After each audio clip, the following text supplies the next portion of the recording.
दोस्तों मैं राजेश शर्मा बसंत ऋतु YouTube channel तो एक बार फिर अपने दर्शकों नाल जुड़िया हाँ। दर्शकों ਅਸੀਂ इस वेले राधा कृष्ण बाग ਵਿੱਚ खड़े हाँ ਜਿਹੜਾ कि पिछले 2-3 ਮਹੀਨਿਆਂ ਤੋਂ ਅਸੀਂ ਇਹ ਬਾਗ ਦੀ ਲਗਾਉਣ ਦੀ ਸ਼ੁਰੂਆਤ ਕੀਤੀ ਹੈ और ये बसंत ऋतु यूथ क्लब त्रिपुरी पटियाला ਵੱਲੋਂ ਇਹ 9ਵਾਂ ਬਾਗ है।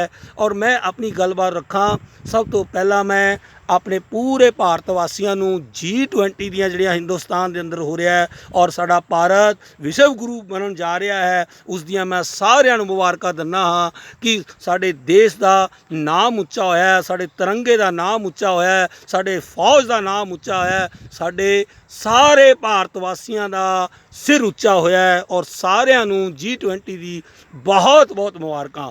दोस्तों असी बसंत ऋतु यूथ क्लब त्रिपुरी वाले पिछले 21-22 सालों तो 23 सालों तो क्योंकि 2000 च असी शुरुआत हुई सी प्लांटेशन के वातावरण ਨੂੰ बचाਉਣ ਲਈ पौधे लगाने की शुरुआत की सी।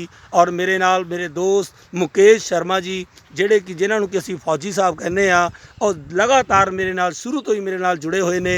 मैं फौजी साहब ਨੂੰ सलाम करदा हाँ कि उन्हों के जज्बे ਨੂੰ ਲੈ ਉਹਨਾਂ ਦੇ अंदर जो जज्बा है वो मैनू एनर्जी दिंदा है, मैनू शक्ति दिंदा है और मैनू ਥਾਂ ਥਾਂ ਤੇ ਜਾ ਕੇ पौधे लाने ਲਈ प्रेरित करता है। फौजी साहब ਤੁਹਾਨੂੰ जय हिंद कहना।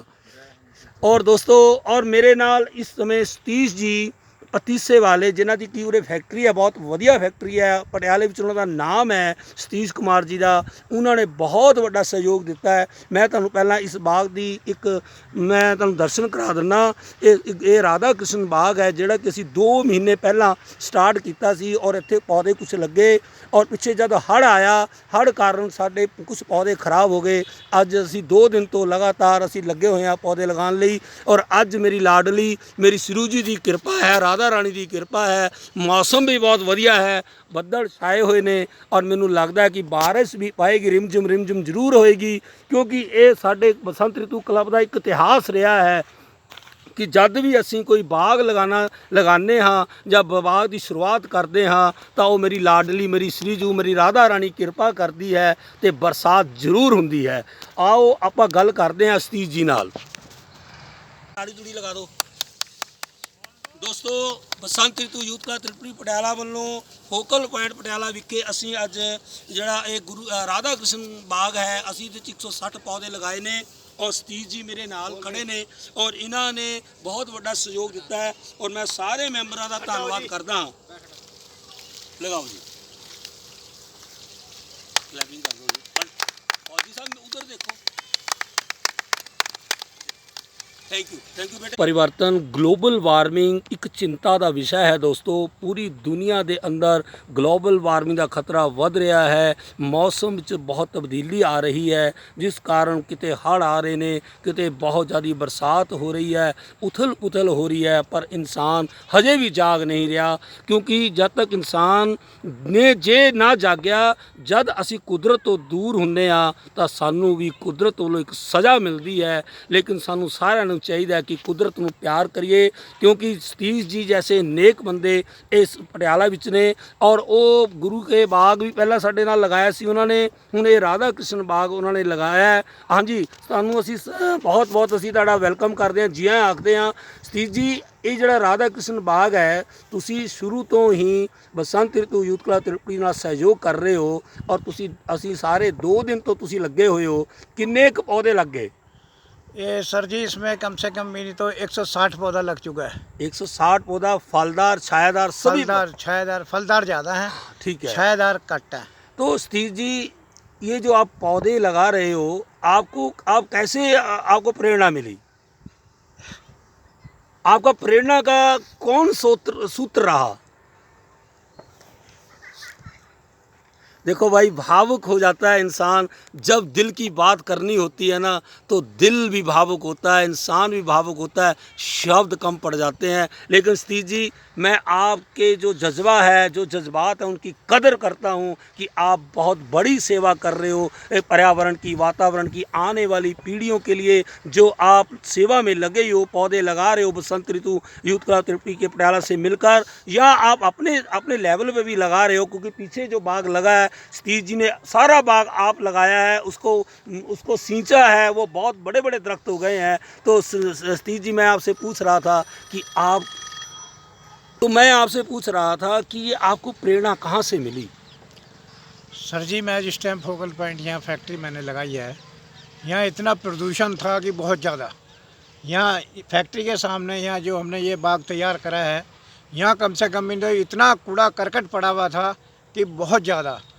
हमने सारा कूड़ा करकट यहाँ से साफ़ कराया। फैक्ट्री वाले से हाथ जोड़ जोड़ के विनती करी कि भाई यहाँ कूड़ा ना डालो, कूड़ा ना डालो। कई बंदों से तो हमारी नोक झोंक भी हुई है। हम इसको ज़ोर शोर से लगे रहे कि भी इसकी हमने सफाई करनी है, सफाई करके बूटे अपने लाने ही लाने हैं। बिल्कुल सतीश जी, मैं एक मिनट, ये जो पीछे बाग लगा हुआ है, जो आपने एक एक पौधे को सींचा है, मैं अपने दर्शकों को दिखाऊं, आपसे बात फिर करूंगा। दर्शकों, ये जो बाग है, जो आप पौधे पीछे देख रहे हो, बहुत घना इन्होंने एक बाग लगाया है। ये सतीश जी ने एक एक पौधे को सींचा है और इसमें कम से कम 100-150 पौधा इन्होंने लगाकर त्रिवेणी भी इन्होंने लगाई है। हम सलाम करते हैं ऐसे इन हाथों को, सतीश जैसे इनके जो बाबूजी हैं, इनके हाथों को सलाम करते हैं। और हम औरों को भी प्रेरणा करते हैं कि आओ वातावरण को बचाने के लिए, मानवता को बचाने के लिए, इंसानियत को बचाने के लिए पौधे लगाएं, तभी ग्लोबल वार्मिंग का खतरा कम होगा। नहीं तो हमें कुदरत की मार को झेलना ही पड़ेगा अगर हम ना जागे तो। दोस्तों, बसंत ऋतु यूथ का त्रिपुरी पटियाला वालों फोकल पॉइंट पटियाला विखे गुरु जिथे असी गुरु का बाग पहला लगाया सी, हुण असी राधा कृष्ण बाग लगाया और इस बाग के अंदर 160-65 पौधे फलदार लगाए ने। और मैं एक बारी फिर सतीश जी का बहुत बहुत धन्यवाद करदा कि उन्होंने सानू बहुत सहयोग किया है। Thank you.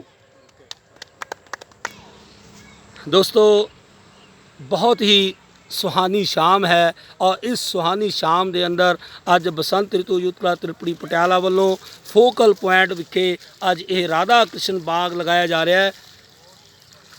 साढ़े नाल इत्थे दे भी नौजवान ने, साढ़े क्लब मैंबर भी ने और सारिਆਂ ने रल के असी ये अज सुहानी शाम नू एक बहुत खूबसूरत शाम बनाया है। और असी राधा कृष्ण जड़ा बाग है इहदे विच असी पौधे लगा रहे हैं और ये जिहड़ी शाम नू भी असी जिथे रंगीन कर रहे हैं और खुश मिजाज कर रहे हैं, ताकि असी कुदरत की सेवा करते हुए, वातावरण की सेवा करते हुए।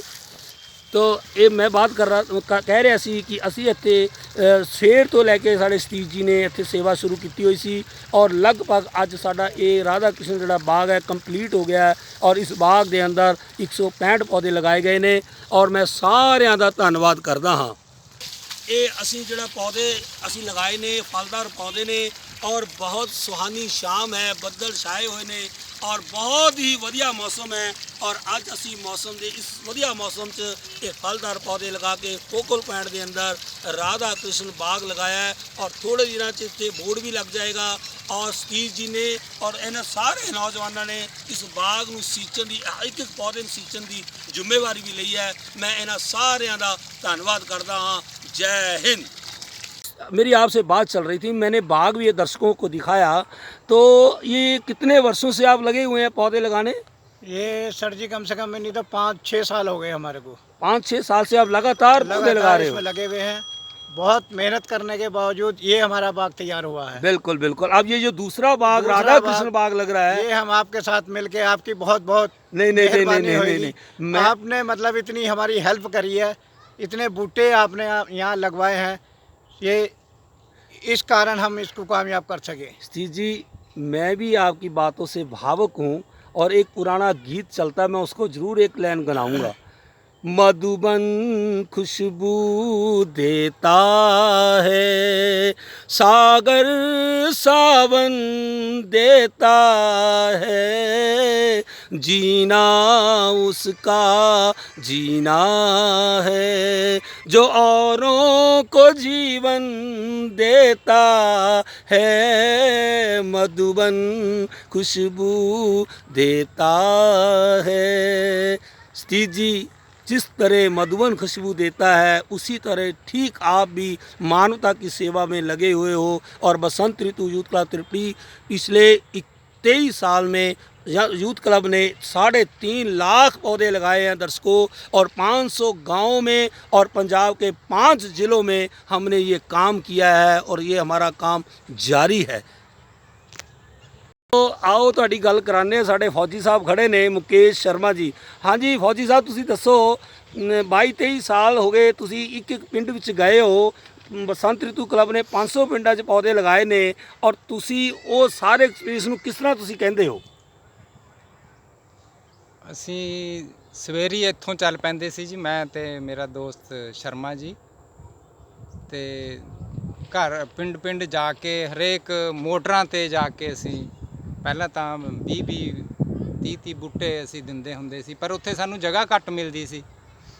ਇਸ ਕਰਕੇ ਫਿਰ ਅਸੀਂ ਉੱਥੇ ਥੋੜ੍ਹੇ ਜਿਹੇ ਘਟਾ ਕੇ ਬੂਟੇ ਲਾਉਣ ਲੱਗ ਗਏ। ਸਕੂਲਾਂ 'ਚ ਵੀ ਬਹੁਤ ਲਾਏ ਜੀ, ਹਰ ਸਕੂਲ 'ਚ ਜਾਂਦੇ, ਪਿੰਡਾਂ 'ਚ ਸਕੂਲ ਜਾਂਦੇ, ਪੰਚਾਇਤਾਂ ਤੋਂ ਉਹ ਲੈਂਦੇ, ਸਾਂਝੀ ਥਾਂ ਤੇ ਲਾਉਂਦੇ। ਅਸੀਂ ਸਵੇਰ ਤੋਂ ਸ਼ਾਮ ਹੋ ਜਾਂਦੀ ਜੀ, ਸਾਰਾ ਦਿਨ ਅਸੀਂ। ਦੋਸਤੋ, ਮੈਂ ਮੁਕੇਸ਼ ਜੀ ਜਿਹੜੇ ਮੇਰੇ ਫੌਜੀ ਦੋਸਤ ਨੇ, ਅਸੀਂ ਸਵੇਰੇ ਨਿਕਲਣਾ, ਸ਼ਾਮ ਨੂੰ ਸਾਨੂੰ ਕਈ ਵਾਰ 8 ਵੱਜ ਜਾਣੇ, ਕਈ ਵਾਰ 9 ਵੀ ਵੱਜ ਜਾਣੇ ਆਪਣੇ ਘਰ ਆਉਂਦੇ, ਪਰ ਫੌਜੀ ਸਾਹਿਬ ਨੇ ਮੈਨੂੰ ਹੌਸਲਾ ਦੇ ਰੱਖਣਾ, ਕਹਿਣਾ ਕਿ ਮੈਂ ਫੌਜੀਆਂ ਤੈਨੂੰ ਟੁੱਟਣ ਨਹੀਂ ਦਿੰਦਾ, ਮੈਂ ਤੇਰੇ ਨਾਲ ਖੜਾ। ਸੋ ਮੈਂ ਮੁਕੇਸ਼ ਜੀ ਤੁਹਾਡਾ ਬਹੁਤ ਬਹੁਤ ਧੰਨਵਾਦ ਕਰਦਾ ਕਿ ਤੁਸੀਂ ਕਾਫੀ ਲੰਬੇ ਸਮੇਂ ਤੋਂ ਬਸੰਤ ਰਿਤੂ ਨਾਲ ਜੁੜ ਕੇ ਔਰ ਮੈਨੂੰ ਸਹਿਯੋਗ ਕਰ ਰਹੇ ਹੋ, ਔਰ ਲੋਕਾਂ ਲਈ ਵਾਤਾਵਰਣ ਦੀ ਸ਼ੁੱਧਤਾ ਲਈ ਪੌਦੇ ਲਗਾ ਰਹੇ ਹੋ। ਬਹੁਤ ਬਹੁਤ ਸ਼ੁਕਰੀਆ। तो मैं इस वेले मौसम बड़ा सुहावना है और शाम बड़ी रंगीन है क्योंकि बदल छाए हुए ने, और असी इस वेले राधा कृष्ण बाग विच खड़े हाँ जिते कि 160 पौधे लगाए ने, मैक्सीमम फलदार पौधे ने, और ये बसंत ऋतु यूथ क्लब त्रिपुरी पटियाला वालों 9वां बाग है। और मैं सतीश जी का खास तौर पर सतीश जी का बहुत बहुत धन्यवाद करदा कि बहुत नेक आत्मा ने, और जिन्हां ने कि सानू अपने इत्थे बाग लगाउण लई सानू कहा भी साडे इत्थे बाग लगाओ, और इन्हां दे साथियों ने लगभग 3.5 लाख रुपया खर्च करके इहदी फैंसिंग की है, और पौधे जिन्ने भी है वो बसंत ऋतु क्लब नूं सेवा की झोली उन्हां दी झोली च पए ने, और असी सारे मैंबरां ने इत्थे बड़ा दिलों असी इत्थे बाग लगाया है। और मैं लोकां नूं भी बेनती करदा हत्थ जोड़ के, आओ दुनिया के लोगों, स्वार्थ भरे जीवन नूं छड्ड के तुसी वातावरण नूं बचाउण लई पौधे लगाओ, क्योंकि पौधा सानू मानवता सिखांदा है, पौधा सानू निमरता सिखांदा है। पौधे नूं चाहे तुसी वट्टा मार लो तां भी वो कुछ नहीं कहंदा, धुप सह के बहुत सर्दी गर्मी सह के सानू फल दिंदा है, छां दिंदा है, सानू जीवन दिंदा है। साडियां जिहड़ियां श्वासां ने, जिहड़े साडे साह ने, ये पौधे नाल जुड़े हुए ने। आओ दुनिया के लोगों, कुदरत नाल जुड़ो। जे तुसी कुदरत नाल टुटोगे तो कुदरत की सज़ा जरूर मिलेगी। तुसी देखिया है कि ग्लोबल वार्मिंग का खतरा वध रहा है, पूरी दुनिया के अंदर उथल पुथल हो रही है, किते हड़ आ रहा है, बरसात बहुत ज़्यादा हो रही है। प्लास्टिक की वरतों नूं घट कर दो, प्लास्टिक नूं बाय बाय कर दो। दोस्तों, आओ ਅਸੀਂ ਅੱਜ ਪ੍ਰਣ ਲਈਏ ਕਿ ਅਸੀਂ ਵਾਤਾਵਰਣ ਨੂੰ ਬਚਾਉਣ ਲਈ, ਮਾਨਵਤਾ ਨੂੰ ਬਚਾਉਣ ਲਈ, ਇਨਸਾਨੀਅਤ ਨੂੰ ਬਚਾਉਣ ਲਈ ਵਧੇਰੇ ਪੌਦੇ ਲਗਾ ਕੇ ਕੁਦਰਤ ਦੀ ਸੇਵਾ ਕਰਾਂਗੇ। ਜੈ ਹਿੰਦ ਦੋਸਤੋ। ਉਹ ਆਓ ਗੱਲ ਕਰਦੇ ਹਾਂ। ਮੇਰੇ ਬਿਲਕੁਲ ਕੈਮਰੇ ਦੇ ਸਾਹਮਣੇ ਇੱਕ ਨੌਜਵਾਨ ਯੁਵਾ ਖੜੇ ਨੇ। ਹਾਂਜੀ, ਤੁਹਾਡਾ ਨਾਮ? ਮੇਰਾ ਨਾਮ ਲਵੀ ਹੈ ਸਰ। ਲਵੀ ਜੀ, ਤੁਸੀਂ, ਮੈਂ ਦੇਖਿਆ ਵੀ ਤੁਸੀਂ ਅੱਜ ਮੈਂ ਬਾਗ 'ਚ ਆਇਆ ਪੌਦੇ ਲਗਾ ਰਹੇ ਸੀ, ਤੁਹਾਡਾ ਜੀਵਨ ਕਿਸ ਤੋਂ ਪ੍ਰੇਰਿਤ ਹੈ? ਮੇਰਾ ਜੀਵਨ ਮੇਰੇ ਪਿਤਾ ਜੀ ਤੋਂ ਪ੍ਰੇਰਿਤ ਹੈ। ਘੱਟੋ ਘੱਟ 4-5 ਸਾਲ ਹੋ ਗਏ ਇਹਨਾਂ ਨੂੰ ਦੇਖਦੇ ਹੋਏ, ਮੈਨੂੰ ਇਹ ਪਾਰਕ ਤਿਆਰ ਕਰਦੇ ਨੂੰ, ਤੇ ਇਹਨਾਂ ਨੂੰ ਦੇਖ ਕੇ ਮੈਨੂੰ ਵੀ ਮੋਟੀਵੇਸ਼ਨ ਮਿਲਦਾ ਕਿ ਮੈਂ ਵੀ ਕੁਝ ਕਰਾਂ, ਮੈਂ ਵੀ ਪੌਦੇ ਲਾਵਾਂ। ਤੇ ਇਹਨਾਂ ਨੂੰ ਦੇਖ ਕੇ ਮੈਂ ਆਪਣੇ ਘਰ ਦੇ ਬਾਹਰ ਵੀ 2 ਪੌਦੇ ਲਾਏ ਆ ਜੋ ਕਾਫੀ ਬੜੇ ਹੋ ਚੁੱਕੇ ਆ, ਉਹਨਾਂ ਨੂੰ ਵੀ 4-5 ਸਾਲ ਹੋ ਗਏ ਆ, ਤੇ ਮੈਨੂੰ ਬੜੀ ਖੁਸ਼ੀ ਮਿਲਦੀ ਹੈ। ਪਹਿਲਾਂ ਉਰੇ ਇੰਨੀ ਸਮੈਲ ਆਉਂਦੀ ਸੀ, ਇੰਨਾ ਕੂੜਾ ਪਿਆ ਹੁੰਦਾ ਸੀ, ਹੁਣ ਦੇਖੋ ਕਿੰਨੀ ਸਫਾਈ ਹੈ। ਬਿਲਕੁਲ ਬਿਲਕੁਲ। ਹਾਂਜੀ ਹਾਂ। ਦੇਖੋ ਦੋਸਤੋ, ਸਤੀਸ਼ ਜੀ ਨੇ ਦੱਸਿਆ ਕਿ ਇੱਥੇ ਕੂੜੇ ਦਾ ਡੰਪ ਸੀਗਾ, ਬਹੁਤ ਇਹਦਾ ਫੈਕਟਰੀ ਦਾ ਕੂੜਾ ਹੀ ਕੂੜਾ ਸੀ, ਮੈਂ ਵੀ ਦੇਖਿਆ ਕੂੜਾ, ਲੇਕਿਨ ਅੱਜ ਇੱਥੇ ਇੱਕ ਰਾਧਾ ਕ੍ਰਿਸ਼ਨ ਬਾਗ ਲੱਗ ਰਿਹਾ ਹੈ, ਔਰ ਜਿਹਦੇ ਵਿੱਚ ਸਤੀਸ਼ ਜੀ ਦਾ ਬਹੁਤ ਵੱਡਾ ਸਹਿਯੋਗ ਹੈ ਬਸੰਤ ਰਿਤੂ ਯੂਥ ਕਲੱਬ ਤ੍ਰਿਪੜੀ ਨੂੰ, ਔਰ ਉਹਨਾਂ ਦੇ ਸਹਿਯੋਗ ਦੇ ਅਸੀਂ ਇੱਥੇ ਬਾਗ ਲਗਾਇਆ ਹੈ। ਹਾਂਜੀ, ਆਓ ਆਪਾਂ ਹੋਰ ਵੀ ਗੱਲ ਕਰਦੇ ਹਾਂ। ਹਾਂਜੀ, ਤੁਹਾਡਾ ਸ਼ੁਭ ਨਾਮ? ਹਾਂਜੀ, ਮੇਰਾ ਨਾਮ ਅਨਿਰੁੱਧ ਹੈ ਸਰ। ਤੁਸੀਂ ਮਨੀ ਜੀ ਵਾਤਾਵਰਣ ਦੇ ਪ੍ਰਤੀ ਲੋਕਾਂ ਨੂੰ ਕੀ ਅਪੀਲ ਕਰਦੇ ਹੋ? ਸਰ, ਮੈਂ ਤਾਂ ਇਹੀ ਕਹਿਣਾ ਵੀ ਲੋਕਾਂ ਨੂੰ, ਹਰ ਇੱਕ ਬੰਦੇ ਨੂੰ ਇਨੀਸ਼ੀਏਟਿਵ ਲੈਣਾ ਚਾਹੀਦਾ। ਇਨੀਸ਼ੀਏਟਿਵ ਤੁਸੀਂ ਆਪ ਹੀ ਦੇਖ ਸਕਦੇ ਹੋ ਕਿ ਤੁਸੀਂ ਆਪਾਂ ਇਸ ਪਾਰਕ ਦੇ ਵਿੱਚ ਖੜੇ ਆ ਜਿੱਥੇ ਪੌਦੇ ਲੱਗ ਰਹੇ ਤੇ ਉਰੇ ਦੀ এনवायरमेंट ਹੀ ਇੰਨਾ ਸੋਹਣਾ ਲੱਗ ਰਿਹਾ ਕਿ ਆਪਾਂ ਨੂੰ ਉਰੇ ਖੜੇ ਵਧੀਆ ਲੱਗ ਰਿਹਾ। ਹਵਾ ਕਿੰਨੀ ਸਾਫ਼ ਸੁਥਰੀ ਹੈ, ਗ੍ਰੀਨਰੀ ਹੈ ਸਰ ਚਾਰੋਂ ਤਰਫ। ਪੋਲਿਊਸ਼ਨ ਇੰਨਾ ਹੋ ਚੁੱਕਿਆ ਤਾਂ ਗ੍ਰੀਨਰੀ ਹੋਣੀ, ਪੇੜ ਪੌਦੇ ਲਗਾਉਣ ਨਾਲ ਹੀ ਆਪਾਂ 에ਅਰ ਪੋਲਿਊਸ਼ਨ ਨੂੰ ਕੰਟਰੋਲ ਦੇ ਵਿੱਚ ਕਰ ਸਕਦੇ ਹਾਂ। ਤਾਂ ਸਾਰਿਆਂ ਨੂੰ ਇਸ ਚੀਜ਼ ਦਾ ਥੋੜਾ ਜਿੰਨਾ ਵੀ ਆਪਣੇ ਐਂਡ ਤੇ ਉਹ ਯੋਗਦਾਨ ਦੇ ਸਕਣ ਤਾਂ ਉਹਨਾਂ ਨੂੰ ਇਨੀਸ਼ੀਏਟਿਵ ਲੈਣਾ ਚਾਹੀਦਾ ਸਰ। ਘੱਟੋ ਘੱਟ ਇਨਸਾਨ ਆਪਣੇ ਜਨਮ ਦਿਨ ਤੇ ਪੌਦੇ ਲਗਾ ਲੇ, ਆਪਣੇ ਬਜ਼ੁਰਗਾਂ ਦੀ ਯਾਦ ਵਿੱਚ ਪੌਦੇ ਲਗਾ ਲੇ, ਇਨਸਾਨ ਆਪਣੀ ਮੈਰਿਜ ਐਨਵਰਸਰੀ ਤੇ ਪੌਦੇ ਲਗਾ ਲੇ, ਤਦ ਹੀ ਅਸੀਂ ਵਾਤਾਵਰਨ ਨੂੰ ਬਚਾ ਸਕਾਂਗੇ। ਹਾਂ, ਮੇਰੇ ਨਾਲ ਇੱਕ ਫੌਜੀ ਸਾਹਿਬ ਵੀ ਖੜੇ ਨੇ ਸਾਡੇ ਮੈਂਬਰ, ਉਹਨਾਂ ਨਾਲ ਮੈਂ ਜ਼ਰੂਰ ਗੱਲ ਕਰਾਂਗਾ।